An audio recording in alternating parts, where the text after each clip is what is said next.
Estimados amigos de CNT Escucha, en el día de hoy tenemos un personaje muy especial, un personaje con una larguísima trayectoria diplomática, embajador de España en distintos países y hoy por hoy embajador de la Unión Europea en la isla de Cuba.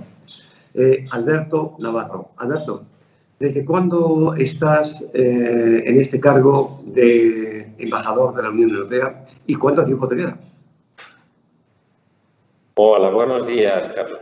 Bueno, yo estoy aquí en Cuba desde septiembre, del 1 de septiembre de 2017 y termino mi contrato con el Servicio Europeo de Acción Exterior el 31 de agosto del año próximo, del 2021. 4 años, después de haber estado 4 años en República Dominicana ejerciendo las funciones también de embajador de la Unión Europea y antes de eso, pues embajador de España en Marruecos, en el Reino de Marruecos y en Portugal. Realmente eres un hombre con una formación de humanidades importante, puesto que estudiaste Derecho en una de las universidades más antiguas de España y quizá una de las más famosas, la Universidad de Salamanca, ¿verdad? Así es. ¿Qué es lo que... La llevo en el corazón, no se puede imaginar. ¿Qué es lo que se siente, evidentemente, estando lejos de España tanto tiempo y teniendo esos recuerdos de esa Salamanca tan brillante, tan especial como la que tú estuviste viviendo?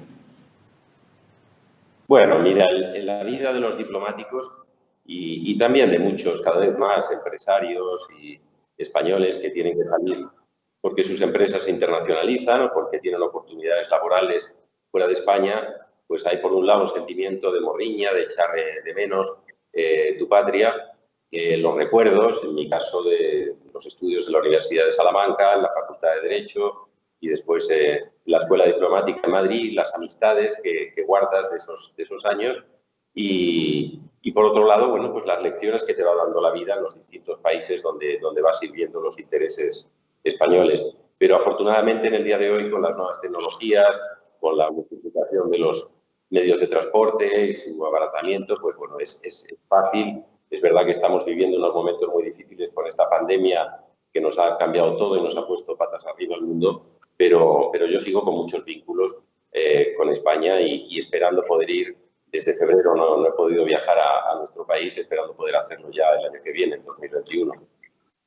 Eres un especialista en Centroamérica y en unos momentos en los que no era fácil la relación con Centroamérica. ¿Cómo has visto la evolución ahora desde la Unión Europea de Centroamérica hacia los mercados exteriores y su posicionamiento y apertura hacia el turismo? ¿Tú crees que ha sido un revulsivo para la pacificación y el buen entendimiento entre esa región? Sí, mira, realmente la Unión Europea, que es un proceso de integración que no tiene parangón en la historia de la humanidad, no hay nada comparable, ¿no? Países que estamos creando una unidad política, económica, con nuestra propia moneda, el euro, con un espacio de libertad y seguridad como es el espacio Schengen, y que nos ha permitido vivir pues, unos años como no ha tenido nunca España en su historia de estabilidad política y de prosperidad económica. Con esa Europa, si hay un continente con el que se siente cerca, es con el continente de América Latina, porque hablamos la misma lengua, vemos el mundo con los mismos ojos, compartimos los mismos valores. Yo lo digo muchas veces, basta pensar en la pena de muerte. La pena de muerte se aplica en Estados Unidos, en Rusia, en China, pero no en América Latina. Y podríamos seguir con otros muchos ejemplos. Y es cierto que España, dentro de la Unión Europea, pues ha ayudado a tejer unos lazos de amistad a través de la comunidad iberoamericana, pero también a través de las políticas de la Unión Europea con América Latina, con Centroamérica y con el Caribe, que es donde estamos ahora con el caso de Cuba, que yo creo que son un modelo para muchos otros países del resto del mundo que miran con admiración también esos logros. Hombre experto en la cooperación. También la cooperación fue una de las ramas en las que trabajaste intensamente. ¿Cómo has visto evolucionar la cooperación, no solamente española, estamos hablando de la Unión Europea, en este caso, que es tu cargo actual? ¿Cómo ves la cooperación y qué futuro le ves en este momento hacia Iberoamérica? Yo, me perdonas que te haga un inciso, para mí no existe la palabra Latinoamérica. Para mí la palabra es Iberoamérica. Los franceses inventaron Iberoamérica y se acuñó como un sello inviolable por los anglófonos. Tenemos que defender nuestros orígenes y nuestras palabras mágicas. A partir de eso empezamos con Iberoamérica como tal y la cooperación. ¿Cómo ves tú la Comunidad Europea y evidentemente la cooperación de la Comunidad Europea frente a las necesidades reales de los países que están en este momento desarrollándose en esta área? Bueno, la Unión Europea es de lejos el mayor donante de ayuda del mundo. La Unión Europea, con sus Estados miembros, con sus 27 Estados miembros, facilita más del 50% de toda la ayuda oficial al desarrollo del mundo, más del 60% de toda la ayuda humanitaria, porque no hay que confundir la ayuda humanitaria con la ayuda al desarrollo. La ayuda al desarrollo es parte de una política, por eso España ayuda a los países iberoamericanos del norte de África, Marruecos o Filipinas, o el Reino Unido apoya a los países de la Commonwealth o Francia, a sus antiguas colonias. Pero la ayuda humanitaria es salvar vidas, ahí no hay distinción de políticas ni credos, son seres humanos a los que hay que atender. Bueno, en ambos casos, como digo, la Unión Europea representa el 55 o el 60% de toda la ayuda mundial. La ayuda tiene grandes limitaciones, es necesaria, es un ejemplo de solidaridad, pero los países que han salido adelante, lo vemos en todo el mundo, son los países que abren sus economías, que reciben inversión extranjera y es, por tanto, necesario el comercio y la ayuda. Esto lo decían, algunos decían aid, not trade, ayuda, no comercio, no ayuda, aid, not trade. Otros dicen trade, not aid, no, hacen falta los dos, aid and trade. Hace falta la ayuda y hace falta el comercio exterior. Y este caso, por ejemplo, de Cuba, donde estamos ahora, pues es un buen ejemplo. La Unión Europea es el primer socio comercial de Cuba, representa más del 35% del comercio exterior de Cuba. El siguiente socio, que es China, está en un 15%, y después ya están otros países como Venezuela, Brasil, Rusia, Estados Unidos, Argentina, en torno a un 5%. Si miramos toda Iberoamérica y Caribe, ahí China ya nos ha superado como primer socio comercial y estamos ahí junto con Estados Unidos. Pero en términos de ayuda, de lejos, la Unión Europea es el primer socio de cooperación. Lo que ocurre es que en el mundo actual ya no se puede hablar del país donante y del país receptor, no es el norte rico que da y el sur pobre que recibe. Ahora todos los países tienen activos y hay que poner en valor esos activos, ya sean activos en el sector del capital humano, en el sector de las materias primas, y es mejor trabajar entre iguales, entre socios, transfiriendo tecnología, transfiriendo también conocimientos y no solamente los recursos. Y en ese ámbito yo creo que la Unión Europea es un buen ejemplo, con limitaciones y con defectos como tenemos todos. Pero la cooperación de la Unión Europea con Iberoamérica es digna de logro. Hablamos en este caso de Cuba y la Unión Europea. Me estabas comentándonos que evidentemente hay un porcentaje altísimo de la cooperación española, perdón, de la cooperación de la Unión Europea, que es la que anima las operaciones de crecimiento y desarrollo de Cuba. ¿Qué sectores son los que la Unión Europea está primando para el desarrollo de Cuba? Pues mira, la Unión Europea en Cuba tiene 3 sectores prioritarios. El primero es el de la agricultura, ayudar a una agricultura resiliente y sostenible. Cuba importa prácticamente el 70% de los alimentos que consume y tiene una tierra fértil y debería tener una agricultura mucho más productiva, pero a la vez más resiliente y más sostenible. Lo que nosotros damos, obviamente, no puede transformar la agricultura cubana, pero ese es el sector prioritario al que se ha unido el de las energías renovables, que es ahora el gran tema que lidera Europa en el mundo, toda la lucha contra el cambio climático, la revolución verde, el movernos hacia una economía verde después de salir de esta pandemia. Ese es nuestro segundo sector. El tercero es el de ayudar a la modernización económica y social de Cuba con un programa de intercambio de expertos que gestiona la Fundación La FIAP española y que ha tenido mucho éxito. Es un programa que no tiene parangón en otros países iberoamericanos y que ha permitido pues, traer especialistas de la Agencia Tributaria Española, digitalizar la Gaceta Oficial Cubana, intercambios de los ministerios de educación superior. A estos tres sectores se ha unido el de la cultura con un proyecto importante a través de la UNESCO que ha financiado la Unión Europea aquí en Cuba, el programa Transcultura, dotado con 15 millones de euros para restaurar el convento de Santa Clara en La Habana Vieja, hacer ahí un centro de formación de jóvenes en restauración de monumentos y apoyar también la Escuela de Cine y Televisión de San Antonio de los Baños y el Instituto Superior de las Artes, es la única universidad de cultura que hay o de las artes que hay en el Caribe. Todo ello, la pandemia nos ha traído también el sector COVID y ahí la Unión Europea está movilizando unos recursos para apoyar a Cuba en la lucha contra la COVID, para la fabricación aquí en Cuba de 500 miniventiladores, equipos de diagnóstico y también equipos de protección individual. Esto lo hacemos a través de la OPS, proyecto que se firmó el pasado viernes de 1,5 millones de euros. A través del PNUD, la Agencia de Naciones Unidas, que está movilizando otro 1,5 millones de euros en el marco de la pandemia. Y, por último, a través de dos ONGs, una italiana y otra española, con la Sociedad de Gerontología y la Sociedad de Epidemiología cubanas, para atender a decenas de miles de envejecientes, de personas de la tercera edad, aquí en la ciudad de La Habana. Y junto a ello, una subvención que esperamos se apruebe en breve a través de la Agencia Francesa de Desarrollo, de 5 millones de euros para el Instituto Pedro Curie, el IPK, y para ayudar, como digo, en general a salvar vidas y a luchar aquí contra la COVID en Cuba. Y esto está haciendo que este sector de la salud, en el que no estaba presente la Unión Europea, pues hoy en día estemos ya movilizando recursos de cierta importancia. Estamos hablando de casi 10 millones de euros para la lucha contra la pandemia. Para el futuro, lo que quiere la Unión Europea es trabajar sobre todo en dos grandes ejes. Uno, el tema verde, la economía verde, todo lo que es lucha contra el cambio climático, energías renovables, y el otro tema es la revolución digital. En esos dos sectores serán sectores que sin duda tendrán impronta aquí en Cuba en los nuevos fondos que se están preparando ahora, que son para el periodo 2021-2027 y que serán objeto, obviamente, de debate y discusión con las autoridades cubanas, porque al final lo que hace la Unión Europea es apoyar los planes de desarrollo que Cuba ella misma define.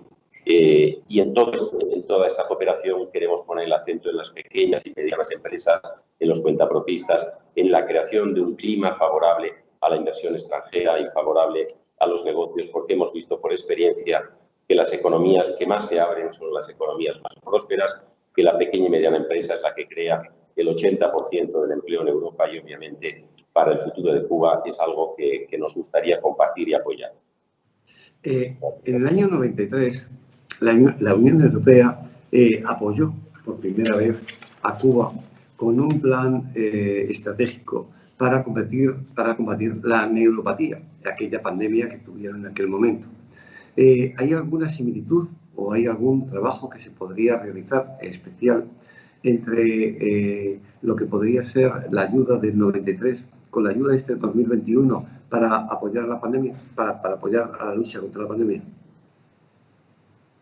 Bueno, la Unión Europea, digamos que ha estado presente en Cuba en sus inicios, pues sobre todo, y aquí la primera oficina es la oficina humanitaria de la Europea, en inglés. Esta agencia, ECO, es el mayor donante de ayuda humanitaria del mundo, y abrió una oficina aquí en ese periodo tan duro que vivió Cuba, esa década de los 90, para gestionar programas de ayuda humanitaria. ECO sigue presente. Ahora, afortunadamente, viene pues, cuando ha habido alguna catástrofe natural, el huracán Irma, la sequía prolongada que ha tenido Cuba durante más de 3 años, pero ahora tenemos otros recursos, como son los que estamos mencionando, ya de programas de ayuda, que gestionamos en su gran parte a través de las agencias de Naciones Unidas, que son las que tienen una mayor vinculación con el gobierno cubano, ya sea la FAO, el Programa de Alimentos Mundiales, la OPS, el Programa de Naciones Unidas para el Desarrollo, el PNUD, UNICEF, la UNESCO, que son nuestros socios naturales con los que estamos trabajando aquí, al margen de algunos programas que ejecutamos directamente con el gobierno cubano o con la sociedad civil cubana. Pero sí, de todo aprendemos y nosotros esperamos que en esta pandemia, también con las fortalezas que tiene Cuba es el único país que tiene 2 vacunas en fase clínica de los 19 proyectos que hay en toda Iberoamérica. Los únicos que han llegado a fase ya de fase clínica son los 2 proyectos de vacuna cubanos.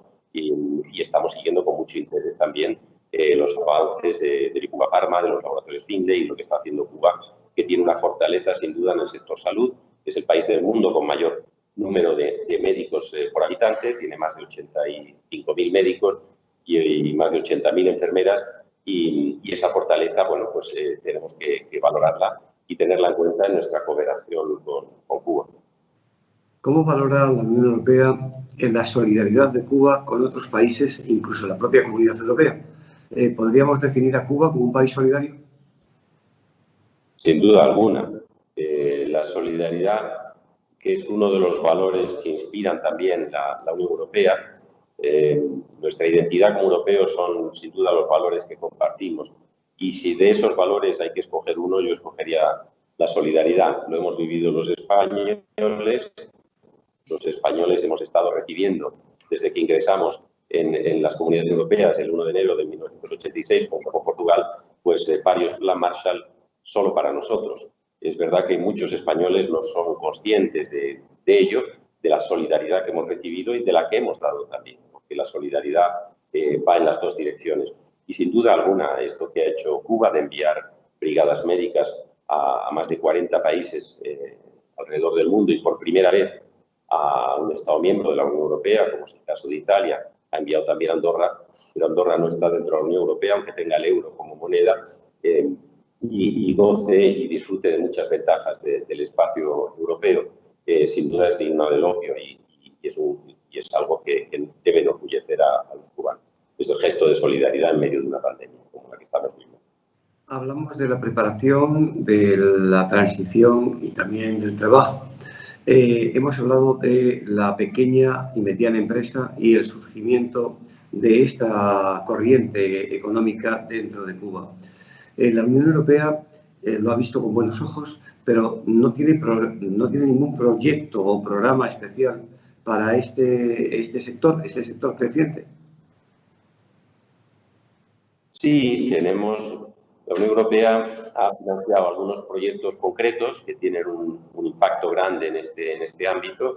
Nosotros, a través del PNUD, hemos financiado la ventanilla única para la inversión extranjera, la WIEX, es como se denomina, y que han inaugurado recientemente el primer vicepresidente Ricardo Cabrizas, acompañado de 6 ministros del gobierno cubano, igual que hemos financiado parte de la ventanilla única del comercio exterior, cuyo objetivo es facilitar las exportaciones y las importaciones cubanas. Es decir, estos dos proyectos concretos que le puedo citar, estas dos ventanillas únicas, la Unión Europea ha estado respaldándolas financieramente, igual que hemos financiado la venida de expertos europeos, de escuelas de negocios, en el marco de ese programa de intercambio de expertos que gestiona el Ministerio de Economía y Planificación cubano.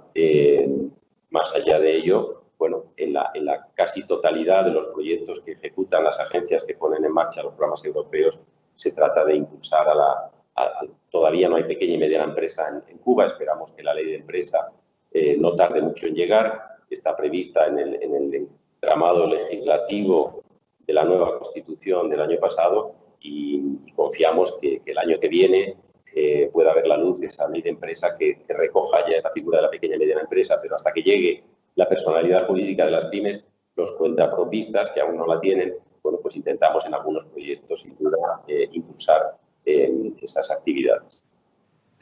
Hay un fenómeno de los empresarios europeos que trabajan con Cuba. Ha sido las leyes norteamericanas del embargo que afectan directamente a los bancos y a las empresas extranjeras que trabajan con Cuba. ¿Qué organismos o qué métodos de protección tiene la Unión Europea y, en este caso, las embajadas, y la que usted en este momento preside? ¿Qué están haciendo por apoyar a los empresarios y a los bancos para no ser atacados por las leyes norteamericanas que salen de sus fronteras, obviamente?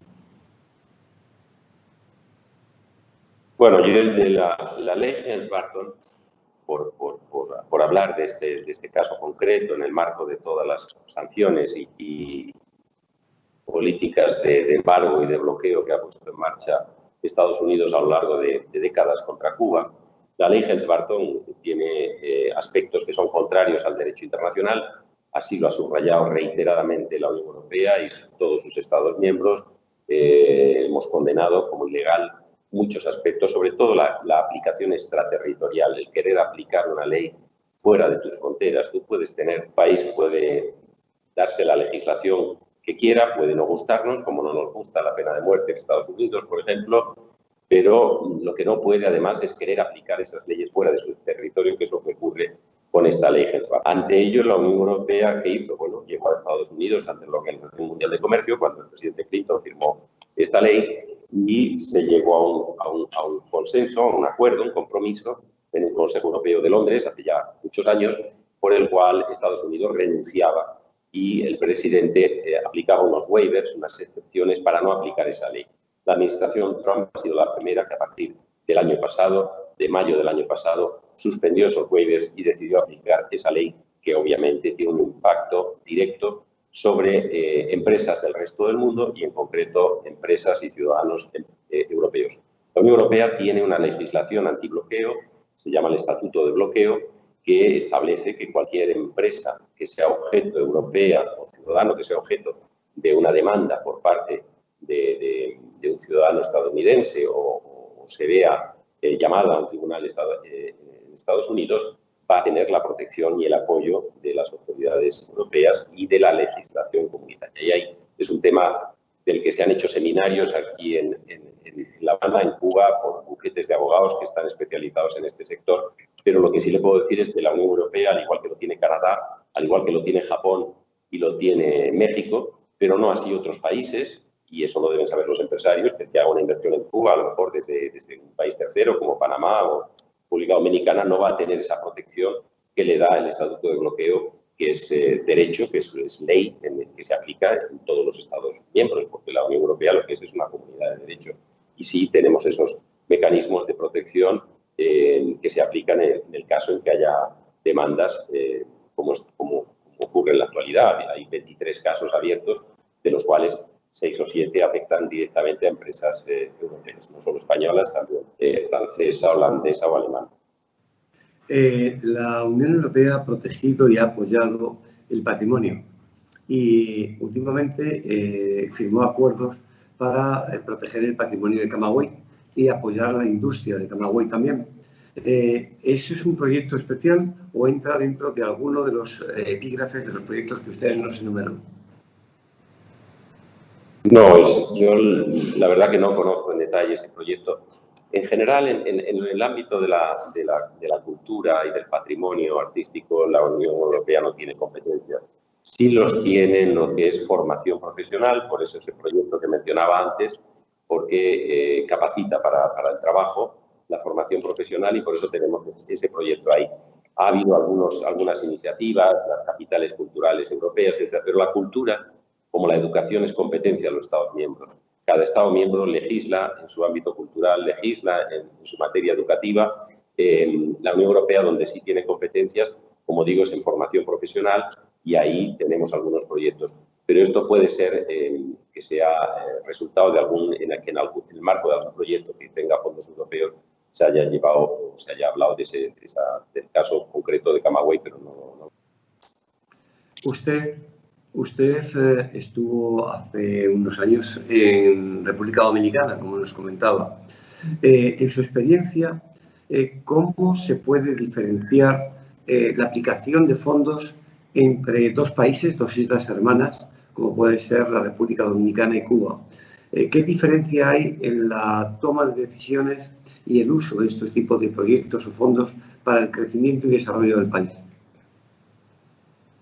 Pues las diferencias son muy grandes porque la República Dominicana desde el año 1979 es un miembro de lo que se llama el Grupo ACP, el Grupo de Países de África, Caribe y Pacífico, que es el grupo que tiene las relaciones más privilegiadas con la Unión Europea del mundo. Ni Estados Unidos, ningún país tercero tiene un libre acceso para todos sus productos, incluidos productos agrícolas como el plátano, el banano.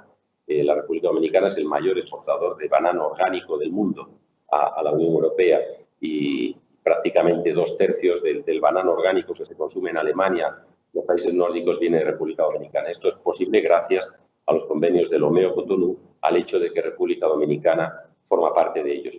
Y, por tanto, tiene acceso también a los fondos FED, al Fondo Europeo de Desarrollo, que tiene unas dotaciones de billones de euros, de miles de millones de euros, y la cooperación con la República Dominicana de la Unión Europea sigue otros caminos. Hay la figura del ordenador nacional, que es un miembro del gobierno dominicano que es quien gestiona los fondos europeos.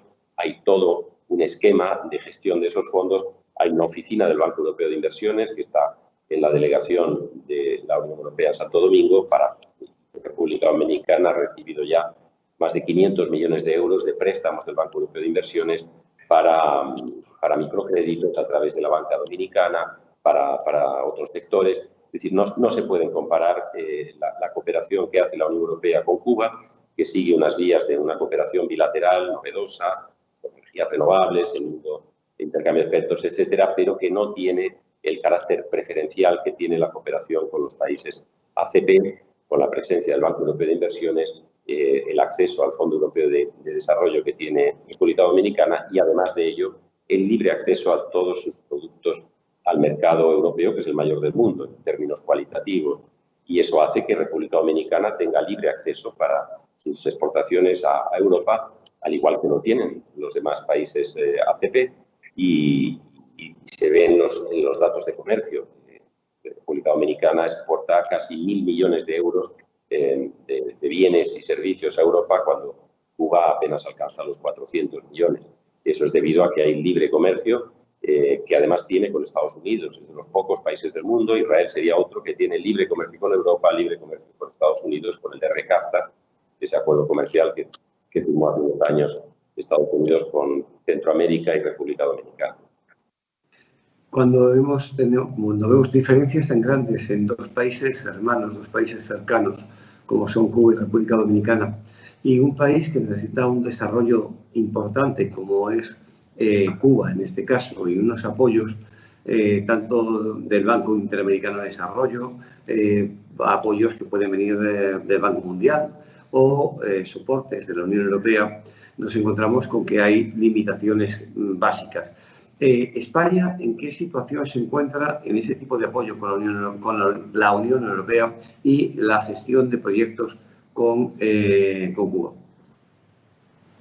Bueno, ahora en el próximo periodo nosotros lo llamamos de programación de ayuda, el 2021-2027, estos 7 años que tenemos por delante, que en Europa tienen esa triple B, Building Back Better, construir de nuevo mejor, y van a llegar ese maná de fondos europeos para relanzar la economía europea en esos dos ejes, el eje verde y el eje digital, que es el que nos va a inspirar también fuera de las fronteras europeas. Lo que queremos es impulsar el equipo Europa.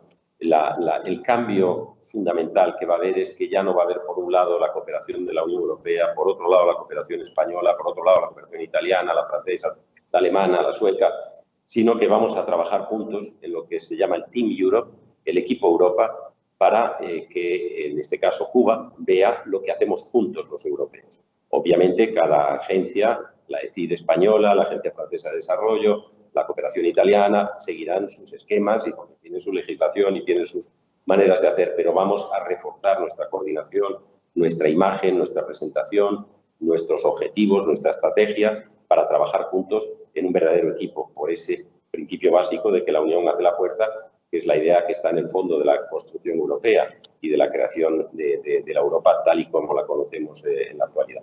Esa va a ser la gran diferencia, y ahí obviamente España tiene un papel importante.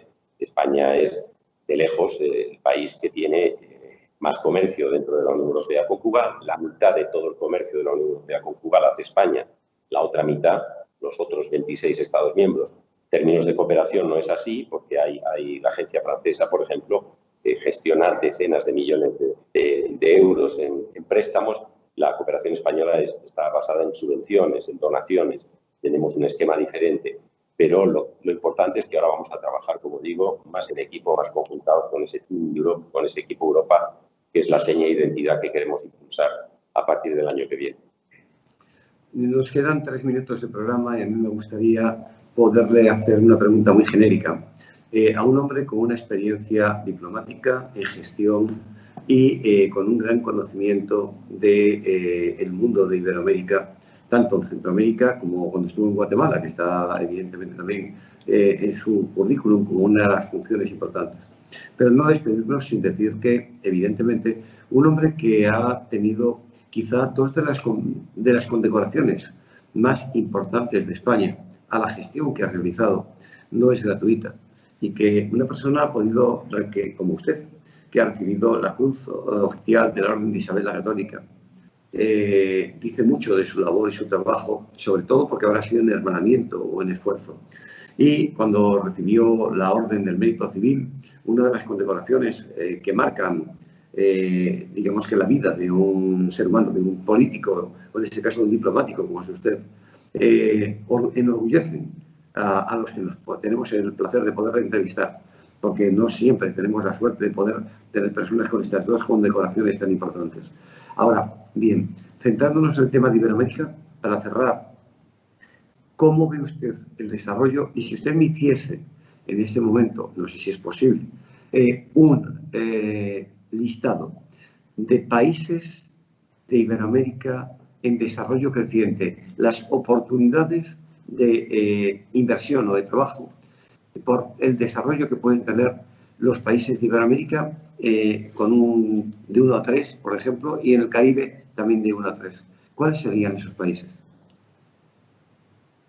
Bueno, vamos a ver, en términos generales, yo creo que Europa y América, Iberoamérica, América Latina, como queramos llamarla, nos necesitamos mutuamente. Y en este mundo en el que estamos saliendo después de esta pandemia, no puede ser un mundo bipolar entre China y Estados Unidos y que haya que optar entre Huawei y Apple, entre Estados Unidos y China. No, necesitamos, no queremos los europeos un mundo multipolar, un mundo multilateral, y ahí Europa con América Latina, con Iberoamérica y con África hacemos la diferencia. Por eso es importante, ahora el 14 de diciembre va a haber la ministerial de Berlín, de 59 países de la Unión Europea, de América Latina y Caribe, para precisamente hablar de la Alianza Verde y de la Alianza Digital. Nos queremos centrar en esos dos grandes ejes que son los que quiere impulsar Europa para reactivar las economías. En ese contexto, las economías que están creciendo más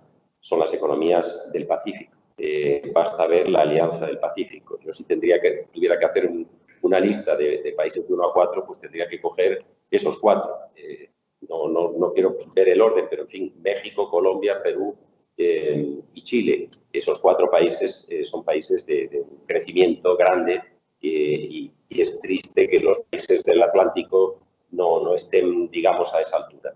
Pero toda América, si sigue el ejemplo también de Europa, de una mayor integración, no quiero dar lecciones porque los europeos lo que tenemos con humildad que explicar lo que hemos hecho, que ha sido muy difícil porque tenemos mucha historia detrás, pero ahí está la Unión Europea, lo que ha conseguido, que es el mayor mercado del mundo en estos momentos, en términos cualitativos, con más de 450 millones de consumidores y una moneda única que ya el mes pasado, se dio la estadística, se ha utilizado más que el dólar en el mundo, por primera vez en la historia. Todavía en reservas nos gana el dólar. Pero bueno, esa es una muy buena noticia, que el mes pasado, no sé si la pandemia ha tenido también impacto, el uso del euro ha superado por primera vez en el comercio internacional al dólar. Y eso está aquí para más, para seguir. Yo espero que eso también inspire a nuestros amigos de Iberoamérica a que actúen cada vez más juntos y a que ayuden a un mundo, como digo, multipolar, multilateral, más próspero y más sostenible. Querido embajador, queremos agradecerle este tiempo que nos ha dedicado de su escasa agenda, su ocupada agenda. Así que, Alberto Navarro, embajador de la Unión Europea, le damos las gracias por el tiempo que le ha dedicado a CND Escucha. Muchas gracias, embajador. Carlos, mucho gusto. A ti. Que es un buen día.